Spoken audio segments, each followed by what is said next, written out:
Assalamualaikum warahmatullahi wabarakatuh. Likulli dhi haqqin haqqah. Sesungguhnya Allah telah memberikan setiap orang yang berhak itu haknya. Berarti Rasul mengatakan ayatlah turun tentang kewarisan. Jadi karena itu wasiat.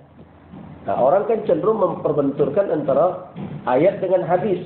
Padahal hadis ini cuma menjelaskan bahwa ayat warislah hado kata Nabi.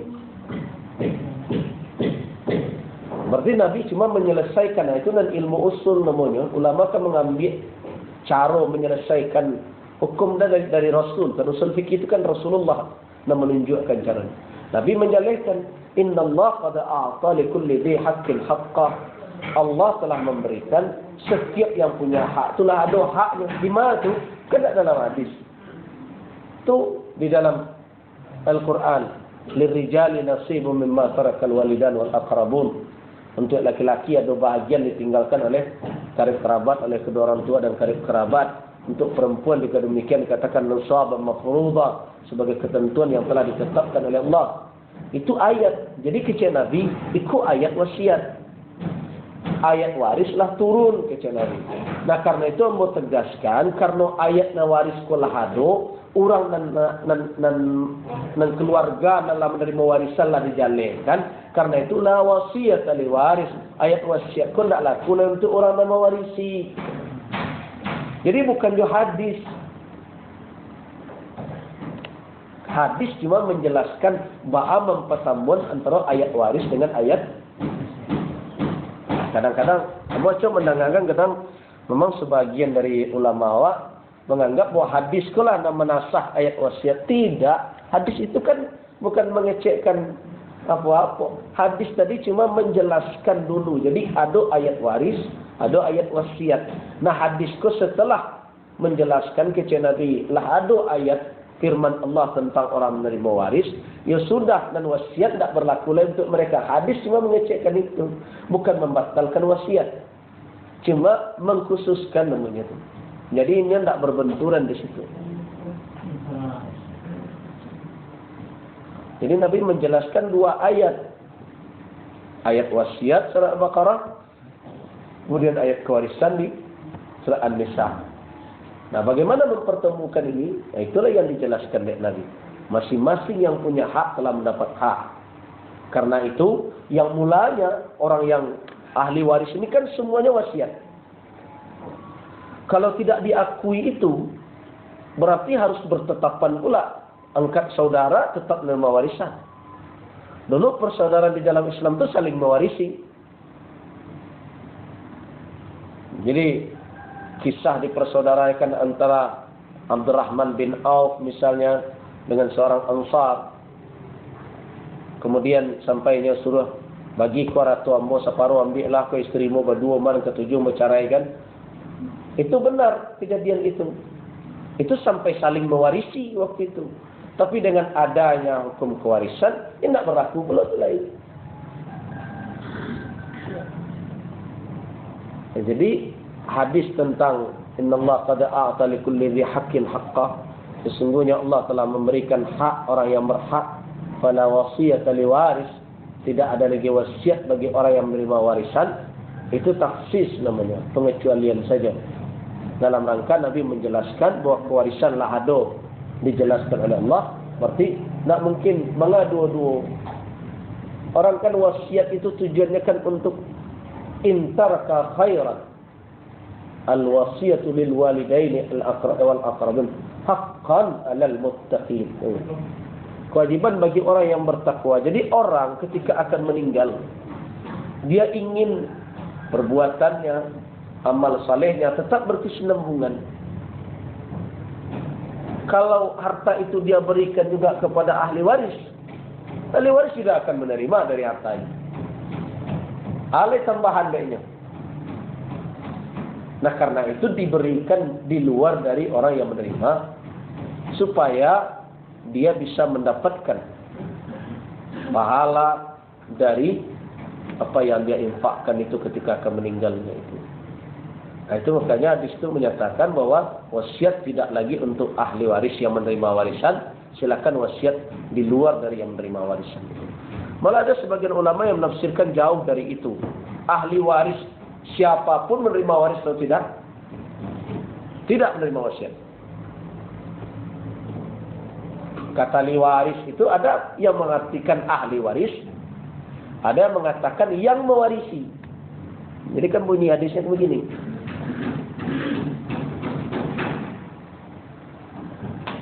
Jadi kata ahli waris, ada yang memahaminya waris ini isim fa'il, artinya yang mewarisi. Ada yang mengatakan ini adalah laqab,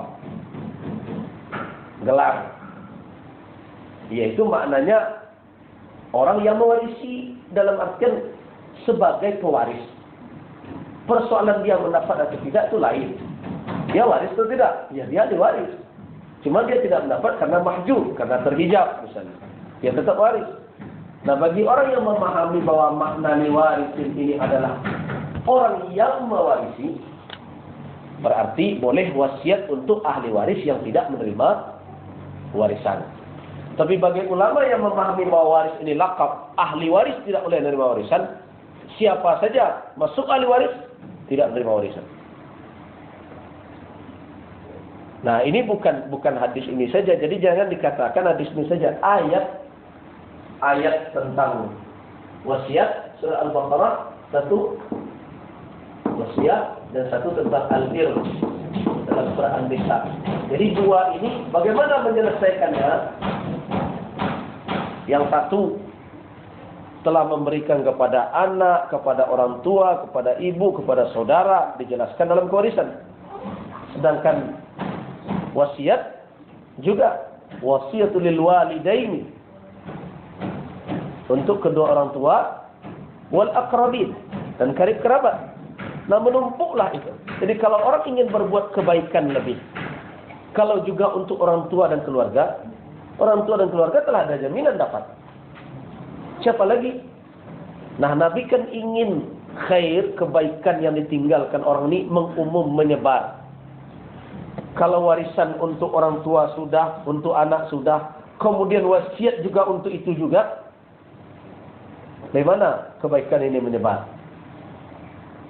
Dia sudah akan mendapat juga.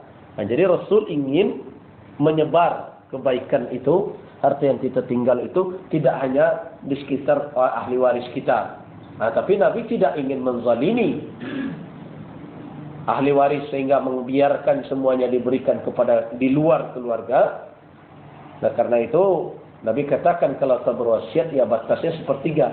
Sepertiga itu bukan batas baik, bukan batas sedikit, itu batas banyak, batas maksimal. Karena itu ulama mengatakan kurangi dari sepertiga. Karena dari hadis Nabi itu sudah banyak, kata Nabi, katsir. Jadi Nabi mengharapkan dari pemahaman sebagian ulama tentang hadis itu, wasulusu katsir, sepertiga itu telah banyak, sangat banyak. Katsir kan isim tafdil di situ, berlebih, superlatif dia itu kan. Sudah sangat banyak, kata Nabi. Antadara. Nah, kalimat berikut ini yang dipahami oleh ulama. Engkau tinggalkan keluarga engkau dalam keadaan kaya, jauh lebih baik daripada engkau tinggalkan dalam miskin papa. Nanti dia yatakaffafunan nas. Mereka nanti menadahkan tangan kepada manusia. Jadi itu. Jadi benturannya bukan hanya hadis dan ayat itu saja. Cuma orang kadang-kadang kan pangkal hadis itu tidak dia analisis. A'ta li kulli dhi haqqin haqqah, kata Nabi. Sesungguhnya Allah telah memberikan orang yang berhak itu telah diberikan haknya oleh Allah. Mana itu? Dari mana kita tahu bahwa Allah memberikan itu? Di Al-Quran, ayat kewarisan. Selesai itu? Baik. Sekarang kita bicarakan tentang sirah nabawiyah yang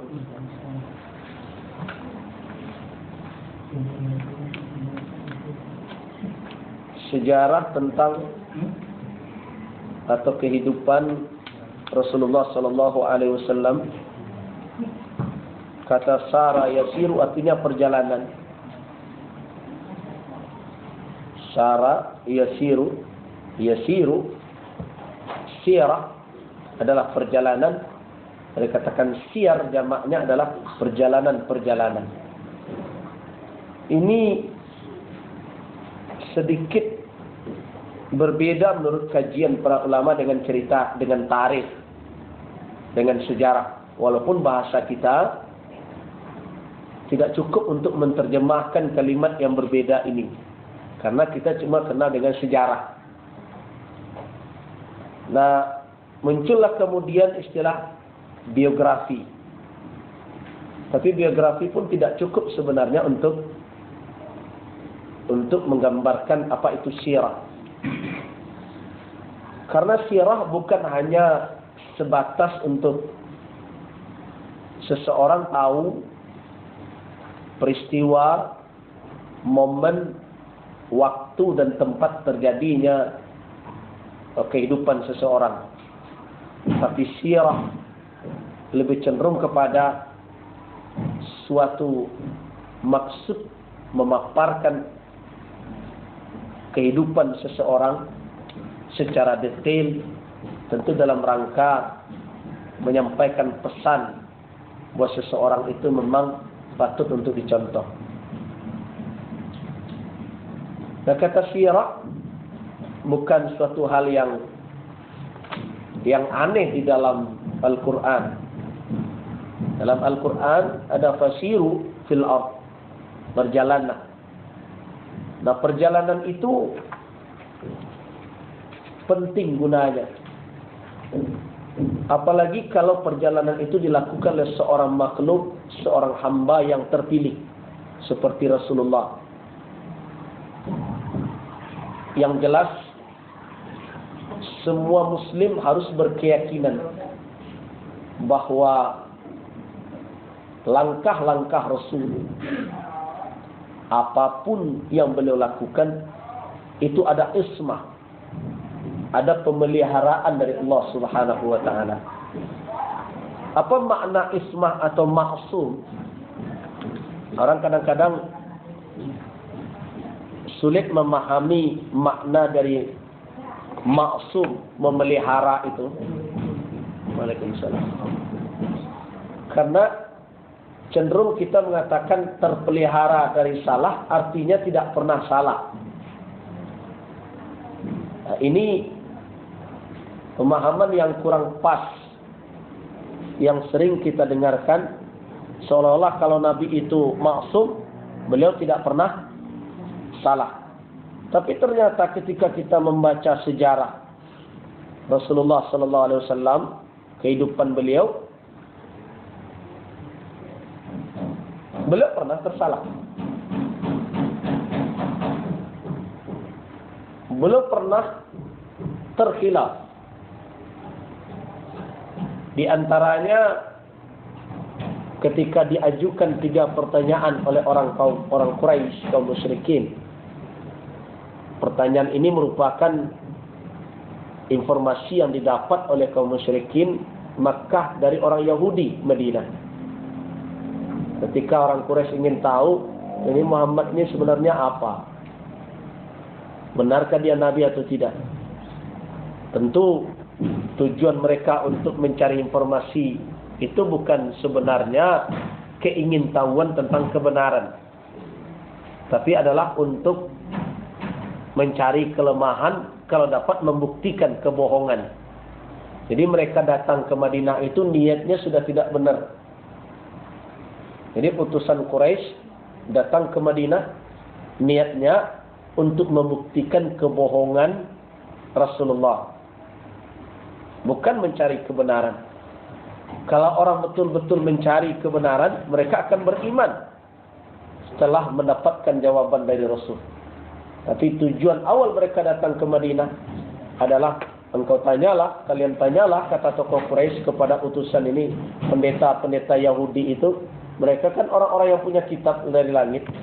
Kayaknya cerita Muhammad ini mirip-mirip dengan dia, dengan mereka itu. Engkau carilah informasi dari pendeta Yahudi itu tentang urusan kawan kita ini, apakah benar dia nabi atau tidak. Tapi tujuan yang terselip di dalam hati bukan mencari kebenaran. Karena itu seorang peneliti Orang sekarang kan mengaku objektif dan sebagainya, orientalis dan sebagainya. Kalau mereka tidak betul-betul mencari kebenaran di dalam hati mereka, mereka tidak akan tunduk dengan Islam, walaupun mereka temukan kebenaran Islam.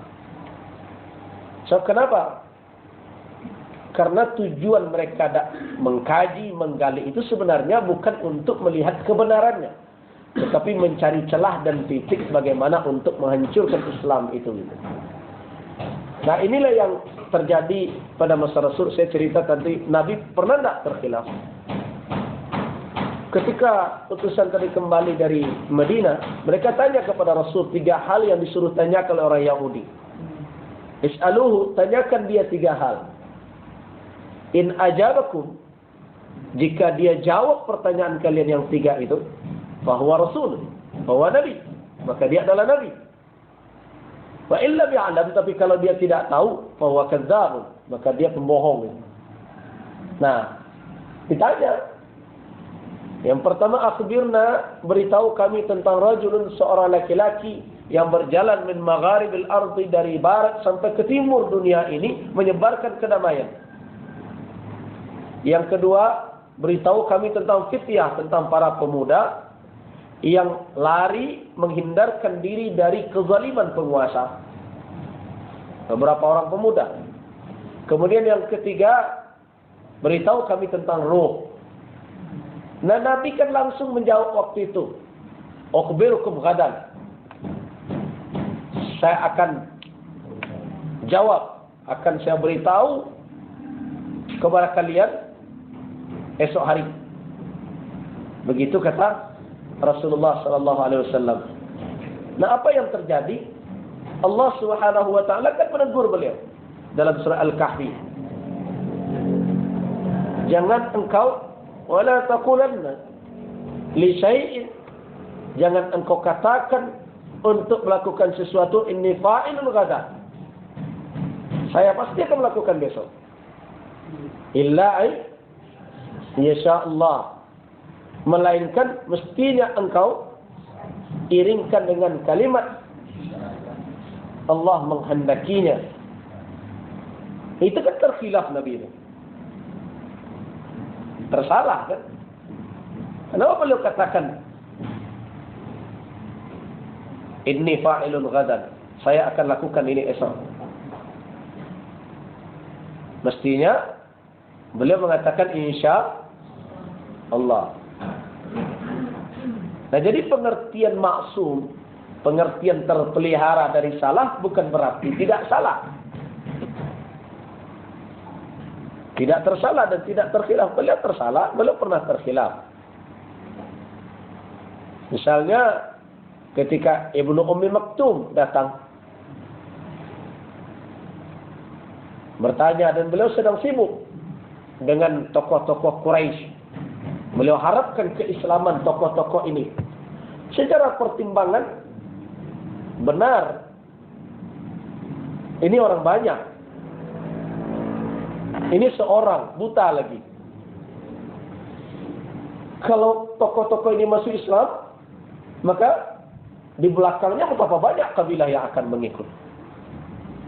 Nah, ini seorang saja. Pertimbangan manapun sebagai manusia pada waktu itu, siapa saja merasa kurang nyaman diganggu oleh seorang ini ketika dia sibuk. Tetapi sebagai seorang Rasul, kesal atau merasa tidak nyaman itu tidak boleh. Makanya ditegur ketika beliau berbuka masam, abasa wa tawalla an ja'ahul a'ma wa ma yudrika la'allahu yazakka. Jadi kalau begitu, apa makna ismah di situ? Makna ismah atau pemeliharaan di situ itu Allah Subhanahu wa taala tidak membiarkan Rasulnya berada dalam kesalahan yang berkepanjangan. Itu makna ismah. Jadi Allah tidak membiarkan Rasulnya tersalah dan dia biarkan. Itu makna ismah. Jadi kalau Nabi terkhilaf mengambil kesimpulan, datang teguran. Kalau beliau keliru mengambil sikap, datang teguran. Itu makna usmah. Itu harus kita yakini. Karena itu setiap apa yang disampaikan oleh Rasul sallallahu alaihi wasallam adalah kebenaran. Kalau tidak ada teguran dari wahyu, maka itulah kebenaran mutlak yang tidak bisa ditawar.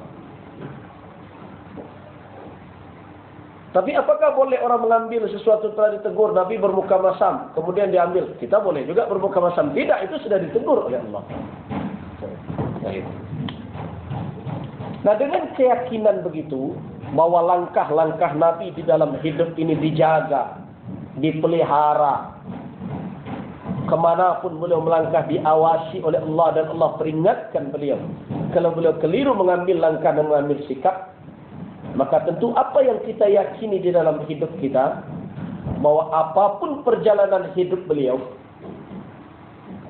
sampai beliau selesai akhirnya hidup di muka bumi ini dengan menghadap Allah Subhanahu wa taala, beliau wafat berpulang ke rahmatullah, itu adalah itrah. Merupakan suatu perjalanan hidup yang harum, suatu misik, suatu perjalanan hidup yang semerbak, yang kalau kita mendekat menghampirinya, jangankan akan mengikutinya, mengambilnya, menghampirinya akan membuat kita merasa nyaman dan segar kehidupan kita ini. Jangankan akan mengikutinya, menghampirnya. Kalau itrah, kalau dikatakan dalam nama mu'appar, dia adalah perjalanan hidup yang harus semerbak. Berarti jangankan akan mengikutinya, mendekati saja sudah akan membuat kita menjadi segar dan nyaman. Nah, apalagi tentu kalau orang bisa melangkah di langkah-langkah kehidupan Rasul itu dalam berbagai hal. Nah, kemudian sirah, mengkaji sirah juga adalah perwujudan dari firman Allah, wa laqad kana lakum fi Rasulillahi uswatun hasanah. Bagaimana seseorang yata'assa akan meniru orang lain kalau orang itu tidak diketahuinya. Jadi tadi ada pertanyaan di pengajian tafsir di Bukit Tinggi,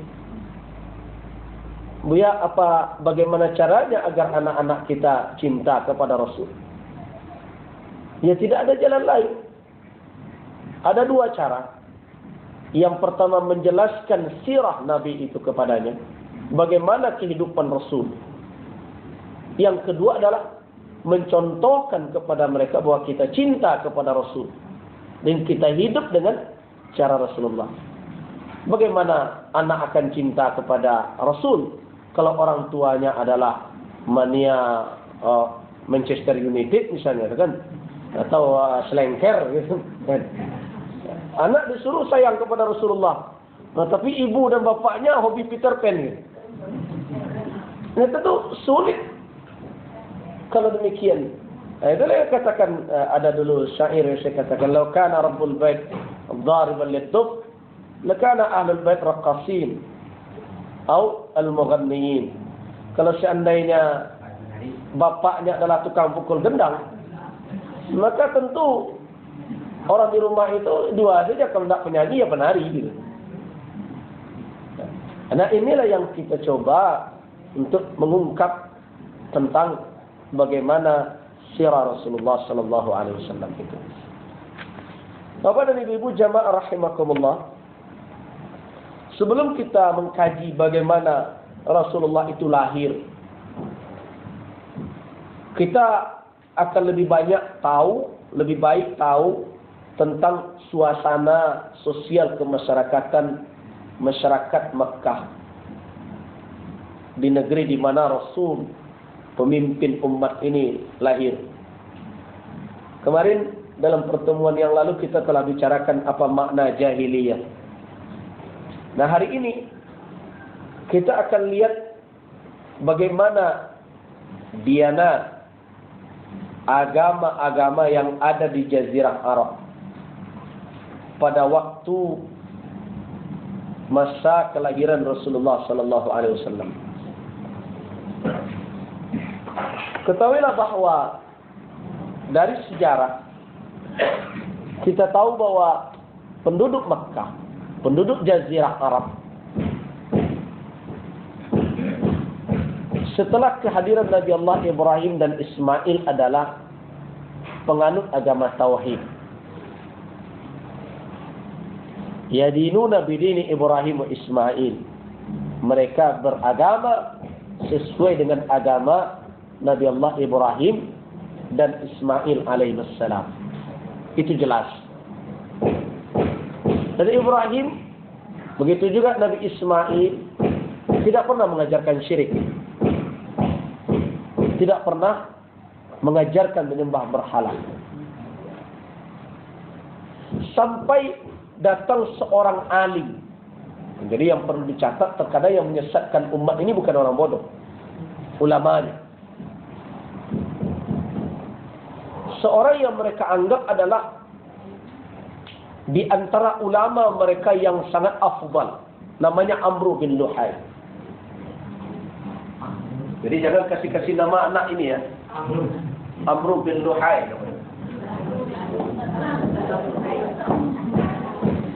Amrunya tidak apa-apa, tapi kalau lengkap jadi bin Luhai bahaya.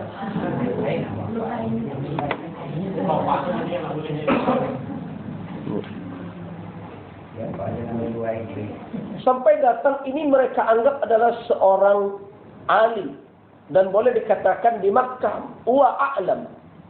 Dia yang paling dihargai, mempunyai ilmu pengetahuan di kalangan ulama. Dan dia mempelajari agama Ibrahim dan Ismail. Karena itu mereka, karena kealimannya selama ini, mereka mengiyakan perkataan yang tidak berani mengatakan tidak kepada apa yang dia ucapkan. Ini akibat dari fanatisme buta. Makanya kenapa beberapa kali saya pernah ditanya jemaah, Ustaz, kok Ustaz paling tidak senang kepada orang yang hanya satu guru saja, apa saja dikatakan gurunya benar, tidak ada yang salah. Karena saya belajar dari sejarah ini. Penyebabnya dulu karena tidak ada orang lebih alim dalam pandangan orang Makkah sebenarnya selain dari Amr bin Luhai. Apa kata Amr bin Luhai? Itulah kata mereka. Ya katanya, iya kata masyarakat Makkah. Tidak katanya, tidak kata masyarakat Makkah. Nah karena itu setiap ulama yang lahir, para sahabat, mereka mengingatkan betul dengan taklid. Imam Syafi'i yang banyak ditaklidi orang, malah mengatakan al-muqallid, orang yang taklid itu seperti orang yang membawa keranjang di atas kepalanya, wa fihi af'a, di dalam keranjang ada ular yang siap mematoknya. Itu orang yang taklid.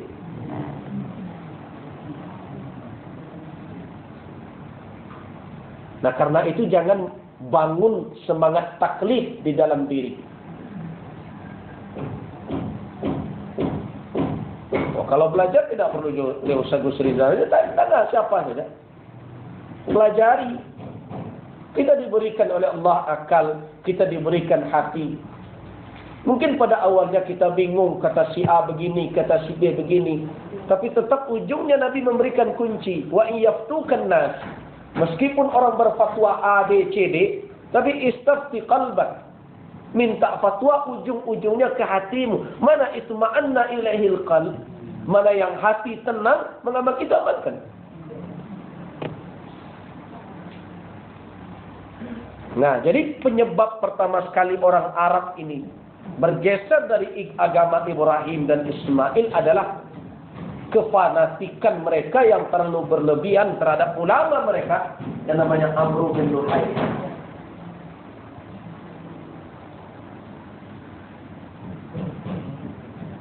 Jadi setelah dia mendapatkan posisi yang begitu terhormat di kalangan masyarakat Quraisy Makkah, dia juga Sayyid Khuza'ah.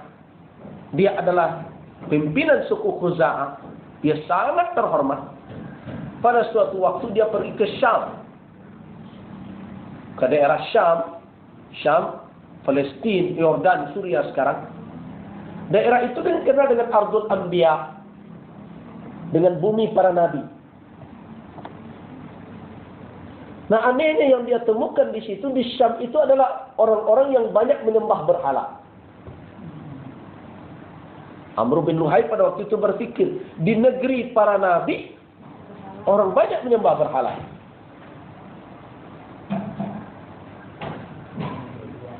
Maka dia mengira ini suatu kebaikan. Nah, dan dia digoda tentunya oleh syaitan. Dia anggap cara ini adalah cara yang baik. Akhirnya dia percaya ini suatu kebaikan. Waraja'a, dan dia kembali ke Makkah dan membawa satu patung besar namanya Hubal, dan dia letakkan fi jawfi Ka'bah, di dalam Ka'bah.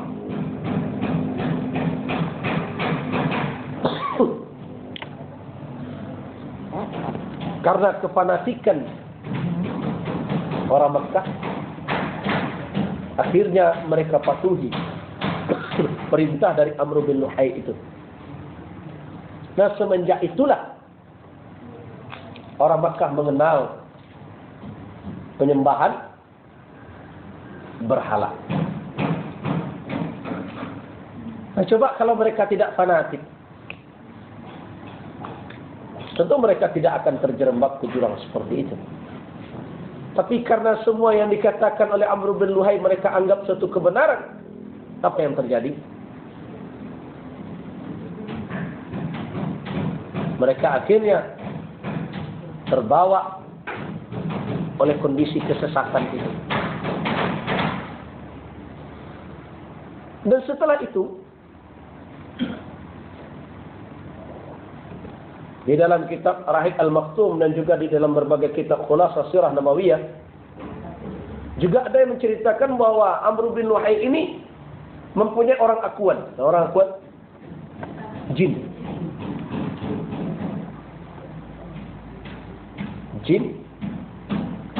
Jin inilah yang menceritakan kepada Amr bin Luhai bahwa ada patung-patung dari keturunan Nabi Nuh.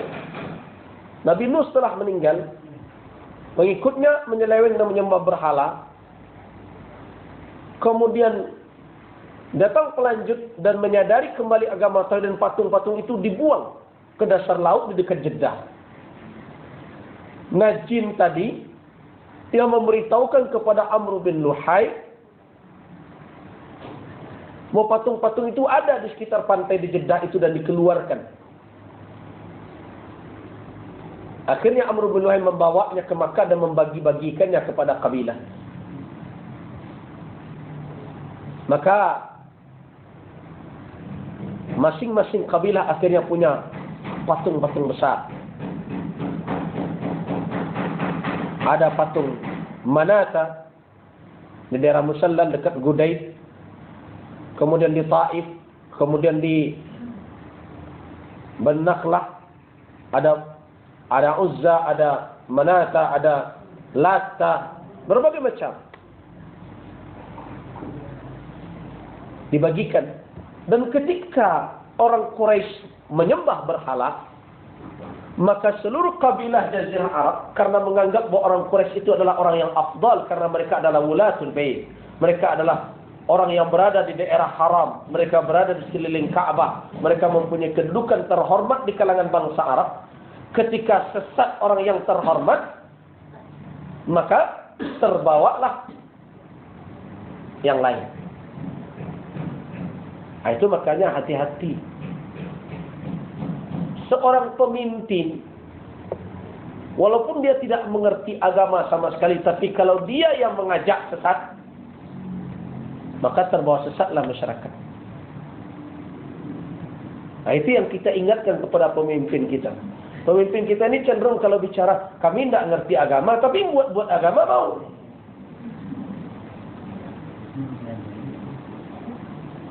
Itu yang terus kita ingatkan.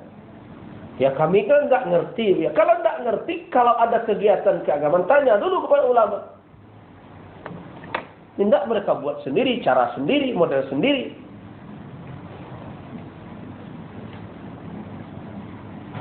Ketika ditanya, Apa zikir berjamaah tadi bila dapat dalilnya Nabi itu pernah jadi imam zikir tu. Anda tahu kan itu kerajaan kami itu kan nak ngerti dia. Kalau nak ngerti kenapa lakukan? Ya.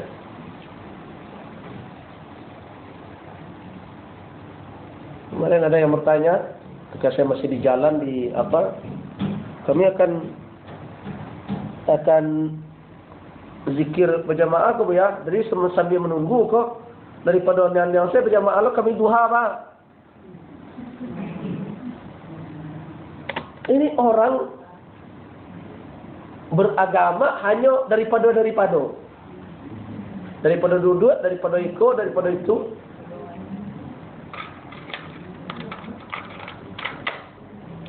Nah, mestinya setiap amalan yang kita perbuat itu kita kaji. Semangat untuk ittiba'us sunnah, mengikuti sunnah itu jauh diperbesar, lebih baik daripada membuat bid'ah. Jelas itu. Menghidupkan yang lama dalam persoalan syiar keagamaan itu lebih didahulukan daripada membuat yang baru. Jadi jangan menjadi orang yang bersemangat membuat inovasi baru dalam agama. Dalam hal-hal yang tidak diizinkan berinovasi. Jadi menjadi orang yang menghidupkan sunnah. Banyak sunnah yang kita matikan. Banyak sunnah yang kita matikan. Banyak sunnah yang tidak kita lakukan dengan benar. Maaf saja salah satunya tadi salam masuk itu. Tidak sunnah. Orang kalau lagi pengajian dan tidak siap menjawab salam, tidak perlu assalamualaikum. Nah. Karena ini bukan bait, bukan rumah kita. Jadi mereka jangan orang sedang ngaji kan, awak timur kayaknya assalamualaikum, dia ngaji Quran. Tapi tidak ada masalah, kesalahan itu tidak perlu dimarahi. Tapi itu adalah suatu kebiasaan yang rutin kita lihat, tapi tidak pernah kita perbaiki. Masuk saja assalamualaikum. Bila Nabi menyuruh masuk saja assalamualaikum?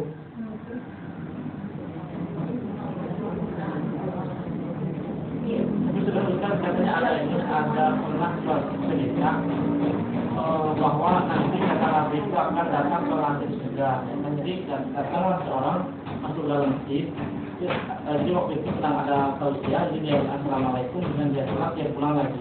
Jadi seluruh Nabi itu, itulah yang salah di surga. Jadi sampailah seorang sahabat mengikuti orang itu bermalam 3 malam itu gimana? Jadi bukan begitu riwayat yang ada. Jadi kalau kita, Rasulullah juga masuk masjid orang. Pertama sekali, apakah beliau ajarkan salam? Mengatakan kalau masuk kamu ke masjid, maka langkahkan kaki kanan. Kemudian baca bismillah. Kemudian bertasyahudlah. Syahadatain. Kemudian salamlah kepada Rasul. Kemudian berdoalah Allah maftah li abwaab rahmat. Kemudian fasallim, kemudian kepada orang yang siap menjawab salammu, maka salamlah kepadanya. Kita salam kepada orang banyak atau kepada orang tertentu yang siap menjawab salam. Seseorang masuk masjid, kemudian dia salat. Selesai salat, dia salam kepada Rasul. Assalamualaikum ya Rasulullah. Orang alaihissalam dia jawab salam, tapi kata Nabi irji', engkau kembali ke belum salat tadi. Rupanya Nabi yarmuku. Ketika dia salat, Nabi perhatikan saja orang itu salat. Keliru dia salat. Jadi mengucapkan salam itu tempatnya. Masuk masjid, kalau tidak ada orang misalnya, assalamualaikum juga tidak. Kita kan buat, oh mungkin jin dalam, mungkin ini. Kita kan disuruh mengucapkan salam ke jin. Jadi ketika kita masuk, orang lagi ada kegiatan, al-masghul la yusaggal. Orang yang sedang sibuk melakukan suatu kegiatan ibadah kebaikan, tidak dibebani lagi dengan kebaikan, dengan beban lain. Tapi anehnya, apa yang aneh? Ketika masuk masjid, orang ramai assalamualaikum. Ketika dia berpapasan, hampir berlantoi, dua menit, tidak jawab salam, tidak mengucap salam. Mestinya di situ kan baru ketemu Assalamualaikum warahmatullahi wabarakatuh. Waalaikumsalam. Itulah makna afsus salam bainakum itu. Itulah wa tahiyyatuhum fiha salam. Kita kan mau meniru ahlu surga. Ahlu surga itu setiap berpapasan dan bertemu Assalamualaikum warahmatullahi. Itu tahiyat mereka. Nah, jadi kadang-kadang aneh gitu. Kita orang lagi ngomong sedang asik, kemudian datang, Assalamualaikum Pak. Orang pas solo ranting ngecek, Waalaikumsalam. Tadi ada mau kecil dari. Mestinya biarkan saja dulu, dia dalam kesibukan. Nah setelah itu selesai. Assalamualaikum warahmatullahi wabarakatuh. Nah jadi ada pula adab bagaimana mengucapkan salam. Jadi banyak sunnah, itu diantara baru satu sunnah saja. Apa misalnya sunnah yang lain yang bisa kita lakukan tapi tidak kita lakukan?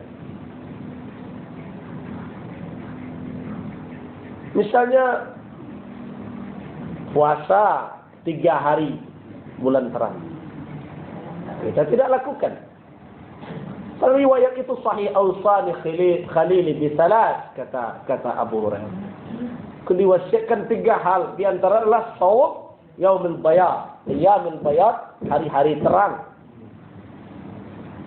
Nah, tapi kita sibuk untuk mempuasakan 27 Rajab. Tahu tak bahwa pendapat bahwa Nabi Isra Mi'raj 27 Rajab itu lemah? Lemah. Tidak kuat. Walaupun itu yang populer. Kenapa? Karena diriwayatkan bahwa Isra dan Mi'raj itu sepakat terjadi di tahun di mana Khadijah dan Abu Talib wafat. Kan begitu cerita dengan Assalamualaikum. Itu tidak berbeda itu. Menceritakan Isra Mi'raj itu terjadi di Amul Huzn, tahun kesedihan. Minimal setelah itu terjadi Isra Mi'raj. Nah, kalau dikatakan tahun itu terjadi Isra dan Mi'raj dan dikatakan 27 Rajab, ini salah total. Kenapa? Karena Khadijah dan Abu Talib tidak wafat sebelum Ramadan. Dia wafat di bulan Ramadan. Rajab kapan? Tapi dikatakan itu setelah Khadijah wafat. Khadijah wafat Ramadan. Isra Mi'raj dikatakan dengan 27 Rajab. Bagaimana menerimanya ini secara logika?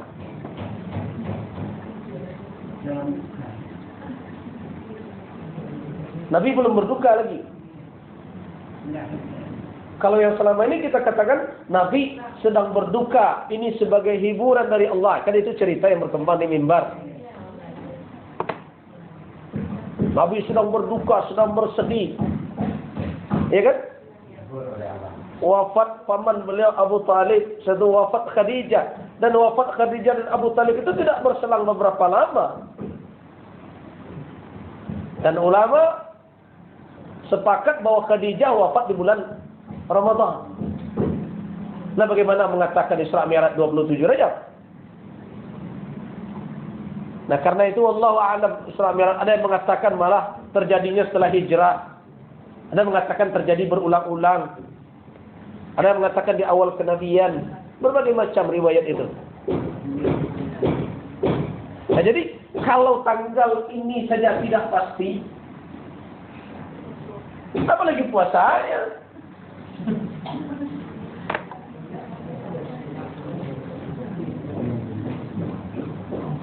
Nah, karena itu berbagai hadis-hadis yang dikemukakan oleh Ihya Ulumuddin, oleh Imam Al-Ghazali tentang salatul raghaib, berbagai macam tentang Rajab ini. Memang Syahrullah Rajab. Bulan Allah itu bulan Rajab, ada beberapa riwayat. Tetapi mengkhususkan hari-hari tertentu tanpa dalil yang khusus, yang kuat, itu tidak dibenarkan sebenarnya. Ini kalau berpuasa, puasa sajalah di bulan Rajab ini. Kalau Asyura sahih riwayat.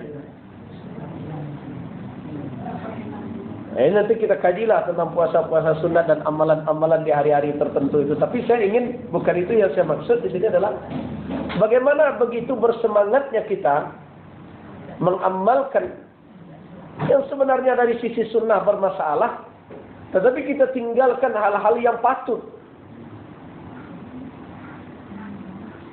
Kita yang seterusnya. Kembali kita kepada yang sebenarnya yang positifnya dalam sejarah atau yang sebenarnya berapa yang sebenarnya yang timbul di sejarah. Tidak ada yang bisa memastikan ada 12 perkataan pendapat tentang kapan Isra dan Mi'raj itu terjadi. Yang berapa kok sampai tahun ini akhir-akhir masih mengatakan juga itu. Ya kalau itu adalah satu kaum, satu pendapat, ya sudah biar aja lah. Karena tidak perlu menjadi i'tiqad. Mau tanggal 27, mau tanggal 12, mau tanggal 29, mau tanggal 20. Apa jadwalnya untuk, apa manfaatnya untuk i'tiqad? Tidak ada. Nah, cuma kita hambat saja, kita tahan jangan sampai merembes kepada keyakinan hari itu hari afdal dan sebagainya. Nah, itu saja yang harus kita ingatkan.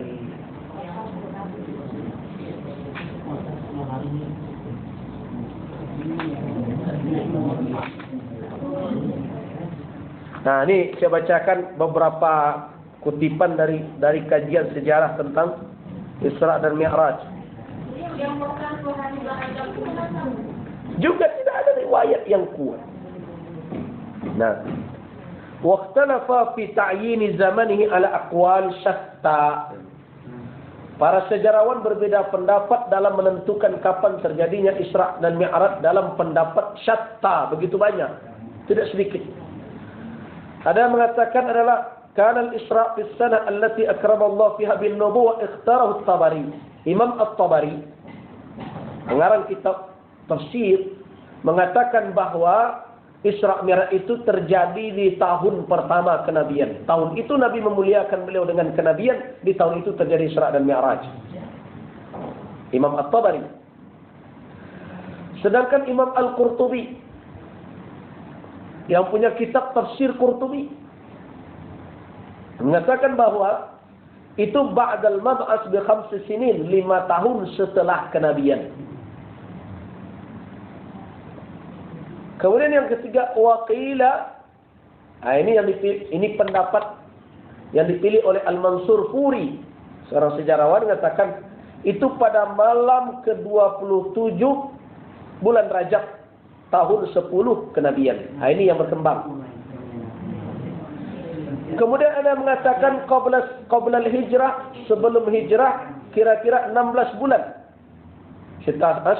Syahran, yaitu di bulan Ramadan 12 kenabian.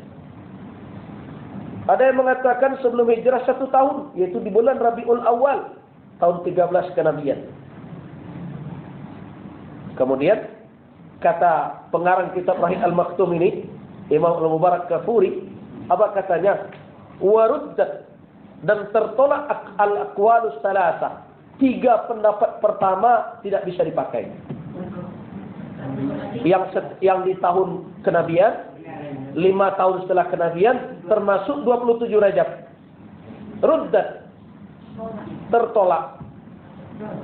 Kenapa? Di anna Khadijah radhiyallahu anha tuwfiyat fi Ramadan sana 10 min an-nubuwah. Tidak ada berbeda pendapat ulama sejarawan bahwa Aisyah wafat tahun 10 kenabian di bulan Ramadan. Sedangkan Khadijah wafatuha, sedangkan wafat Khadijah itu sebelum difardukan salat 5 waktu. Jadi Khadijah itu wafat sebelum perintah salat 5 waktu. Dan tidak ada pula perbedaan pendapat bahwa fardu salat 5 waktu itu karena Lailatul Isra, adalah di malam Isra. Nah, bagaimana menerimanya 27 Rajab?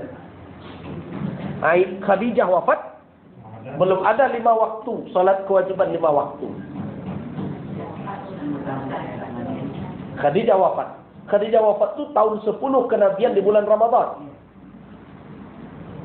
Nah, sedangkan kewajiban 5 waktu itu sepakat ulama di malam Isra itu. Disulitkan menerima dua kesepakatan ini. Satu, pada waktu Khadijah wafat belum lagi diwajibkan salat fardu 5 waktu. Sedangkan di malam Isra telah diwajibkan. Kalau Rajab berarti sudah 2 bulan salat 5 waktu difardukan. Nah, jadi ammal aqwalus salasah, jadi yang 3 awal tertolak. Kemudian ammal aqwalus salasah, pendapat yang 3 yang terakhir, saya tidak melihat mana yang lebih bisa saya pegangi atau yang saya jadikan kuat, kata Mubarakafuri. Ghaira anna siyaq surat al-Isra yadullu anna al-Isra mutaakhiran jiddan. Hanya saja kalau kita lihat dari redaksi surat al-Isra, subhanalladzi asra bi 'abdihi lailan minal masjidil haram ila al-masjidil aqsa, nampaknya Isra Mi'raj itu bukan pertengahan masa kenabian di Makkah, tetapi di akhir-akhir. Jadi kemungkinannya adalah tahun 12 atau 13 kenabian. Nah, saya lebih cenderung mengatakan bahwa ini adalah tahun 12 kenabian di bulan Ramadan, Isra dan Mi'raj. Nah, tapi ala kulli hal, kenapa tidak perlu dirubah? Ya, ini namanya khilaf. Kalau asalnya khilaf, kenapa puasanya harus disemangatkan? Malam itu boleh nak tidur pula semalam. Ada pula hadis yang menghidupkan malam 27 Rajab, berbagai macam. Termasuk nisfu Sya'ban yang diadakan dengan salat raghaib dan berbagai macam. Padahal Imam Al-Ghazali itu adalah bermazhab Syafi'i. Imam As-Subki adalah bermazhab Syafi'i. Imam Al-Ghazali menulis beberapa riwayat di dalam kitab Ihya Ulumuddin tentang fadilah bulan Sya'ban, termasuk salat ar-raghaib. Imam As-Subki sama-sama bermazhab Syafi'i yang menulis kitab hadis-hadis di dalam Ihya yang tidak ada asalnya, termasuklah salat raghaib nisfu Sya'ban ini. Cuma terkadang kelemahan kita selama ini kan kita tidak mengkaji secara detail. Jadi yang saya ingin sampaikan dengan hal-hal seperti ini, bahwa kita itu terkadang lebih bersemangat dalam hal-hal yang secara sunnah bermasalah. Tapi hal-hal yang sunnah, ada orang yang datang salat berjamaah subuh Jumat saja. Untuk apa? Salat sajadah. Aneh ya? Hanya untuk pergi salat sajadah saja dia datang subuh. Subuh yang lain dia tak jogok-jogok ke surau.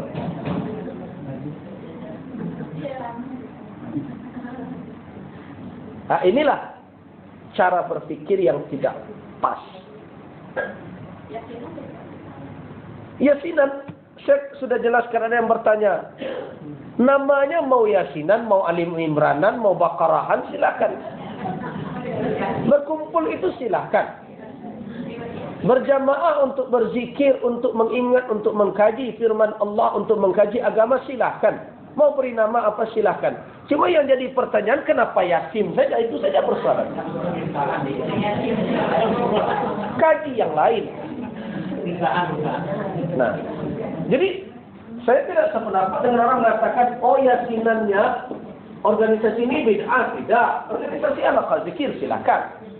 Cuma perluas kajian di dalamnya, jangan Yasin saja. Rugilah kita 30 juz diturunkan, cuma kita baca Yasin saja. Membaca bersama kan sudah dijelaskan oleh Rasul.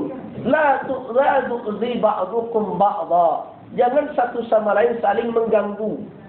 Kalau akan membaca satu, yang lain infak. Kalau akan membaca bersama, jangan sama dikeraskan. Ya sudah.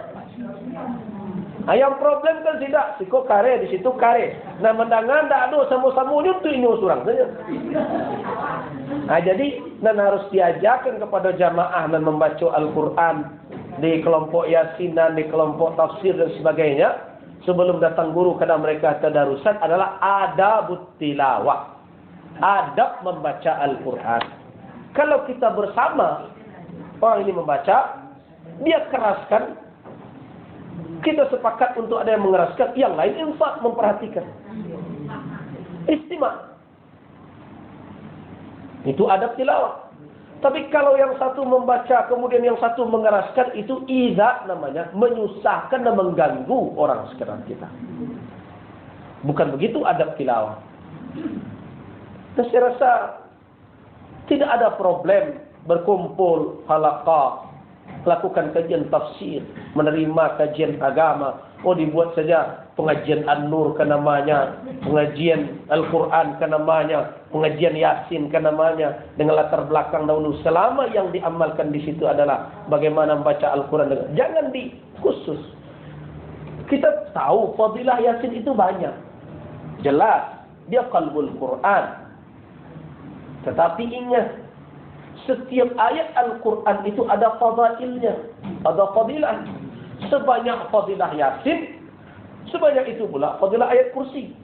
Begitu banyak pula fadilah akhir surah Al-Baqarah. Nah bagaimana kalau kita buat nanti pengajian ayat kursi misalnya? Jadi kenapa harus ayat kursi saja? Kenapa harus Yasin saja? Nah, jadi kembangkan saja pengajian Yasin itu, kembangkan dengan ta'lim, kembangkan dengan pengajian tafsir, kembangkan dengan pengajian hadis. Nah selesailah. Nama la musyahata fil tasmiyah. Tidak terlalu rumit kita dalam persoalan nama itu. Orang mau menamai ini pengajiannya pengajian mabrur, ini namanya pengajian manasik, ini namanya silahkan saja. Walaupun belum tentu juga ya pengajian mabrur ini orang mabrur semua.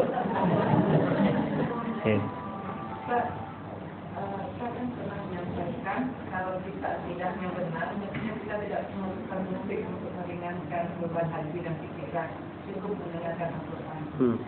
Bolehkah misalnya kita mendirikan masjid merasab, tapi kita sambil bekerja besar? Apabila ayat Al-Quran dibacakan, sebagai seorang Muslim wajib untuk infak. Kemudian kalau dia tidak akan siap untuk infak, untuk mendengarkan, maka pada waktu itu adabnya dia tidak membunyikan kaset itu. Karena kesibukannya akan membuat hatinya lalai. Melalaikan hati dari mendengarkan bacaan ayat Al-Quran, membuat hati menjadi kering. Dan itu pandangan ulama. Nah karena itu, kalau kita akan membunyikan ayat Al-Quran dan sebagainya, siapkan diri untuk mendengarkannya.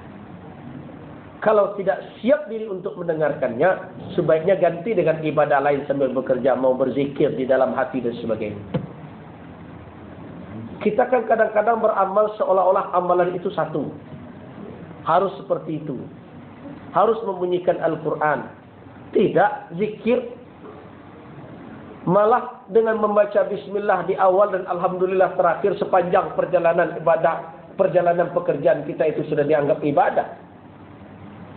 Kita kan kadang memaksakan diri, entah terlalu sadar siap atau tidak tahu Allah alam. Kadang mencampur adukan. Apakah mesti ketika orang mencangkul itu mesti baca Quran juga? Kan tidak. Bukankah dia bekerja itu sudah ibadah? Bukankah dia keluar, yang mengeluarkannya itu adalah mahabbah, kasih sayangnya kepada anak istrinya, bukankah dicatat oleh Allah sebagai ibadah? Besar nilainya, sama dengan jihad. Nah yang penting dia lakukan cara yang halal, dia awali dengan berserah diri kepada Allah, niatnya benar, dan dia dapat ibadah dari itu. Jadi tidak semua ibadah yang mestinya ada di tempat ini dibawa keseluruhan. Jangan tahlil pula di pasar, la ilaha illallah, la ilaha illallah. Itu memaksakan diri. Kurang tasbih. Iya. Kadang tasbih kemana-mana itu. Memaksakan diri. Untuk hal-hal yang sebenarnya tidak begitu. Makanya saya katakan, ada orang minta saya umrah, ya mau pesan tasbih. Kalau tasbih kediran doang di dinding jadi mau balian sebagai hiasan. Tapi kalau untuk berzikir saya nasihatkan pakai saja jari itu. Kenapa? Karena kata Rasul fa innaha mustantaqa. Karena jari itu akan diminta nanti bicara sebagai saksi. Bahwa dia dipakai untuk menghitung kalimat zikir kita. Nah, sekarang kan harus kita paksakan semuanya. Walaupun tidak bisa dikatakan tasbih itu bid'ah. Karena ada beberapa sahabat yang mempergunakan batu untuk menghitung zikirnya. Tasbih adalah bentuk lain.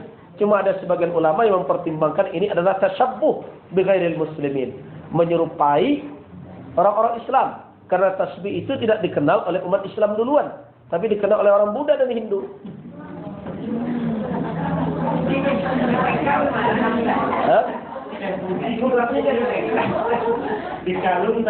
Mekah kan yang membuat di situ kan bukan ulama, kan orang Galeh. Orang Galeh juga ada yang buat itu.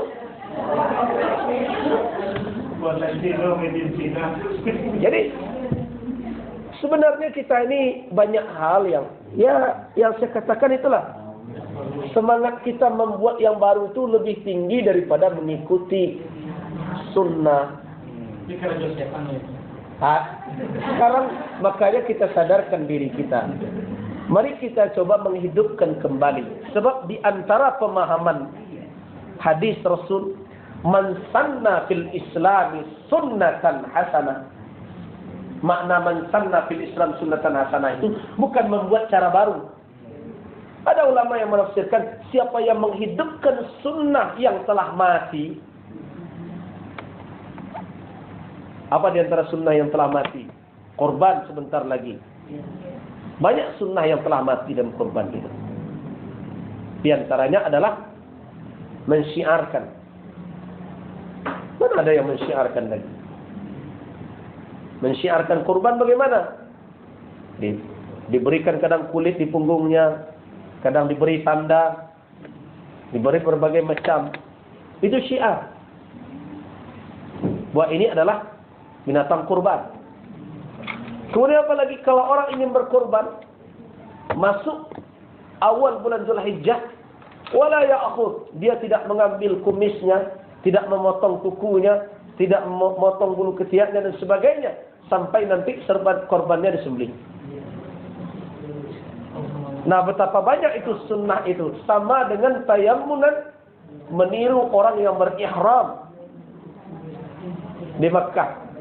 Wala tahliqu ru'usakum hatta yablughal hadyu mahillah. Dikatakan Rasul, idza dakala, apabila bulan Zulhijjah masuk, wa arada ahadukum an yudhiya, salah seorang kamu ingin berkorban, fala ya'khudanna, jangan dia ambil min sya'rihi, rambutnya, bulunya, atau min zufrihi syai'a, atau kukunya, sampai korbannya nanti disembelih. Nah, banyak hal yang mau kita, cuma memang di dalam Islam ada ibadah-ibadah itu yang tidak show. Ibadah itu ibadah pribadi. Nah, kecenderungan kita sekarang kan ibadah-ibadah yang rame. Rame tampaknya dan rame rasanya. Itu yang suka orang sekarang itu. Nah, itu. Tapi kalau yang tidak begitu, tidak menarik. Saya juga mengenai ada sunnah tadi. Di bulan Zulhijjah bagi orang yang akan berkorban saja. Bagi orang yang berkorban. Jadi mulai Zulhijjah. Iya. Masuk bulan Zulhijjah, dia tidak bergunting kuku, dia tidak mencukur kumisnya, dia tidak, kalau motong rambut, dia tidak memotong rambutnya. Sampai korbannya disembelih. Hari pertama sampai kurbannya disembelih. Kalau begitu tidak sampai tidak ada urusan dengan haid. Kuku, rambut. Jadi siap-siap kita sebelum Iya. Bisa mulai. Kalau puasa yang Hari Arafah sunnah. Kata Nabi, ahtasib, saya mengira berharap mudah-mudahan yukaffir sanatain. Puasa hari Arafah itu menghapuskan dosa 2 tahun. Sanah madat, tahun yang lalu, dan sana yang akan datang. Tahun yang akan datang. Ada juga yang tanggal 1 sampai tanggal 10 ke 9. Ada yang meriwayatkan itu pemahaman tis'an. Jadi 9 itu maknanya ada yang mengatakan tasy' hari ke-9 dan mengatakan 9 hari. Sedangkan Asyura sunnah mulanya diwajibkan untuk kaum muslimin sebelum turun puasa Ramadan. Berdasarkan riwayat dari Aisyah. Rasulullah menanya orang Yahudi ketika mereka mempuasakan hari itu. Hari apa yang kalian puasakan? Inilah hari najallahu bi Musa wa qaumi. Allah menyelamatkan Musa dan kaumnya di hari ini dari kejaran tentara Fir'aun. Kata Rasul, nahnu ahaqqu minkum bi Musa. Kami lebih berhak jadi pengikut Musa daripada kalian. Lebih berhak untuk merayakan atau bergembira dengan keselamatan Musa. Kenapa? Karena kalian mengingkarinya setelah itu. Akhirnya Rasul menyuruh kaum muslimin mempuasakan wajib. Setelah turun puasa Ramadan, maka Nabi tidak mewajibkannya lagi. Siapa yang mau berpuasa silakan. Siapa yang tidak mau berpuasa silakan. Sunnah kembali. Nah kemudian Nabi pada waktu akhir hayat beliau kalau seandainya saya hidup tahun yang akan datang, saya akan mempuasakan Taswa hari ke-9-nya. Untuk apa Nabi bermaksud itu mukhalifah? Untuk berbeda dengan orang Yahudi. Karena orang Yahudi mempuasakan hanya 10 Muharram saja. Jadi kalau mau puasa 10 Muharram lebih baik awali tanggal 9. Kalau tersempat tanggal 9 sudahi dengan tanggal 11. 10, 11. Atau 9, 10. Hah? Puasa Syawal, Sittah minas Syawal itu sunnah. Jelas dan itu tidak ada berbeda pendapat. Man shama Ramadan 6 hari. Di dalam hadis yang zahir adalah mengikutinya. Jadi man shama Ramadana fa atba'ahu, dan dia ikutkan dengan Sittah minas Syawal 6 hari di bulan. Jadi ada ittiba'.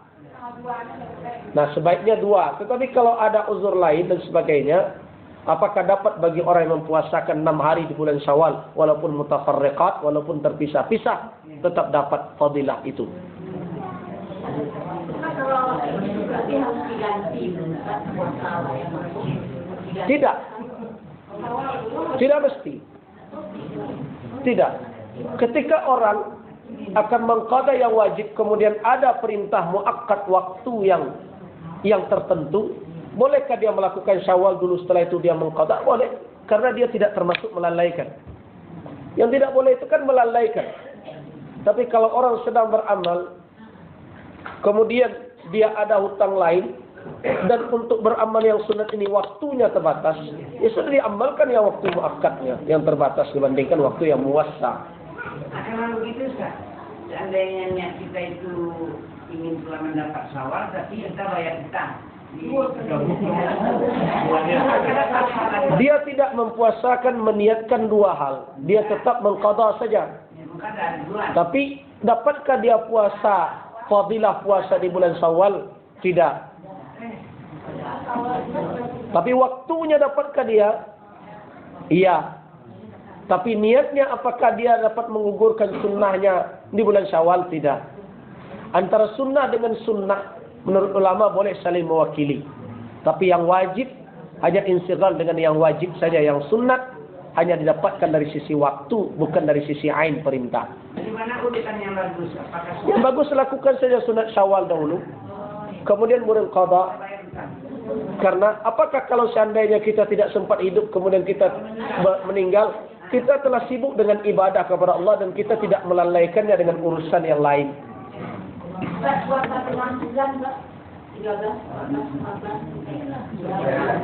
Ya, itu sunnah.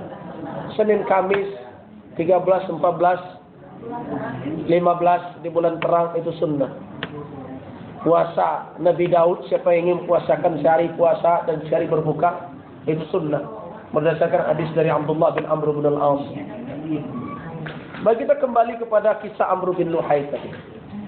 Jadi kefanatikan dari bangsa Arab terhadap Amr bin Luhai menjerumuskan mereka.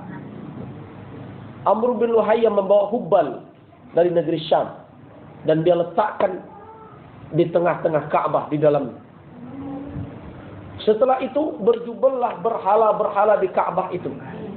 Ketika Rasulullah SAW menghancurkan berhala-berhala, ketika penaklukan kota Makkah, dihitung berapakah jumlah berhala? 360 buah. 360 buah.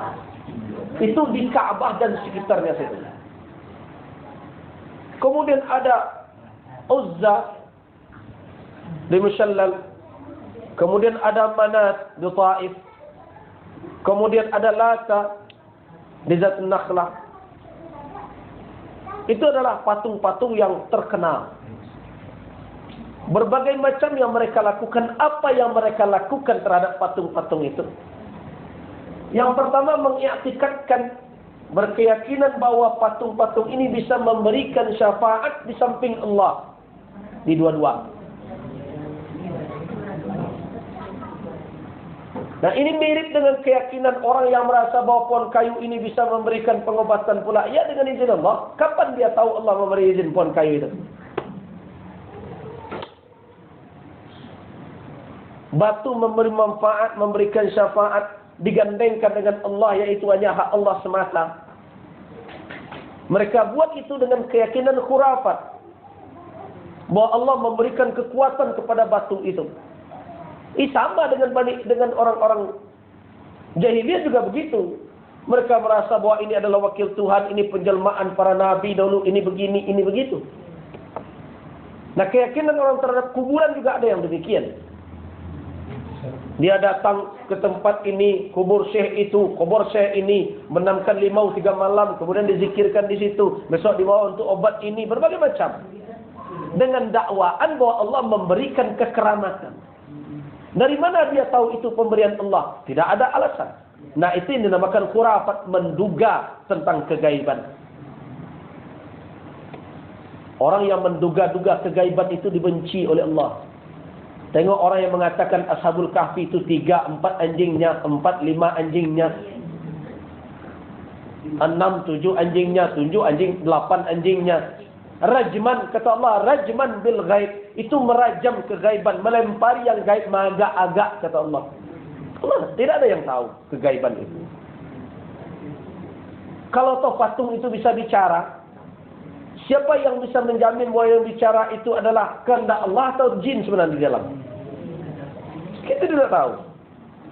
Nah, itu namakan khurafat namanya. Dan itulah keyakinan mereka. Nah, untuk memperkokoh keyakinan mereka itu, ja'anu, mereka jadikan dari tanam-tanaman mereka, penghasilan mereka, ada sebagian yang diuntukkan untuk itu. Nah, inilah yang namakan sesajen oleh orang kita. Ketika akan ke sawah, ada dulu sesajen untuk ini, untuk mbah ini, mbah itu, Dewi Sri, berbagai macam. Itu kepercayaan jahiliyah. Lama yang begitu. Nah, sekarang berkembang. Kemudian mereka buat saibah. Nah, ini saibah ini adalah kalau ada misalnya onta, kalau kita mungkin sapi atau kambing, beranak 10 tapi betina saja. Wah, itu sudah keramat dia itu. Nah, sama dengan kita kan, kalau kucing beranak 3 atau beranak ampe, atau kucing yang punya balang tertentu. Nah, ini punya keyakinan macam-macam. Nah, itu jahiliyah begitu dulu. Mereka buat namanya saibah. Saibah itu kalau onta sudah melahirkan 10 ekor betina saja tidak ada yang jantan, maka nanti induk dari onta itu dilepas, tidak boleh dibunuh lagi. Tidak boleh disembelih lagi. Itu namanya saibah, yang dilepas begitu saja. Dan air susunya tidak boleh diperah, diminum, melainkan hanya untuk tamu. Kemudian kalau lahir juga anak yang ke-11 masih betina juga, maka itu rahibah namanya. Rahibah ini tidak boleh pula diapa-apain. Nanti telinganya disobek, ini pertanda ini adalah binatang untuk berhala. Ini Tuhan yang punya. Berbagai macam yang mereka lakukan untuk berhala mereka. Keyakinan-keyakinan mereka itu adalah keyakinan-keyakinan syirik dan keyakinan-keyakinan khurafat. Dan hari ini keyakinan itu berkembang kembali. Jadi makanya kalau kita belajar sejarah ini, kita bisa melihat berbagai keyakinan masyarakat tentang kegaiban tidak jauh-jauh berbeda dengan masyarakat jahiliyah. Mereka mempercayai berbagai macam tayrah. Tayrah itu adalah pertanda alam, seolah-olah binatang berbagai macam bisa memberi berita kegaiban. Gagak misalnya, kalau kita murai, kalau berkicau tanda orang mati, kupu-kupu, berbagai macam.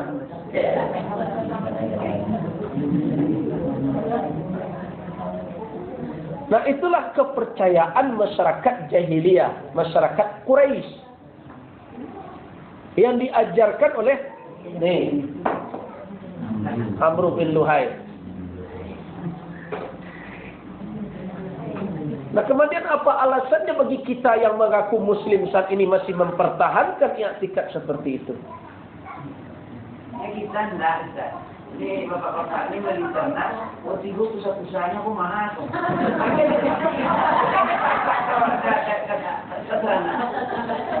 Semuanya ada berserapan mau wajib membeli gitu.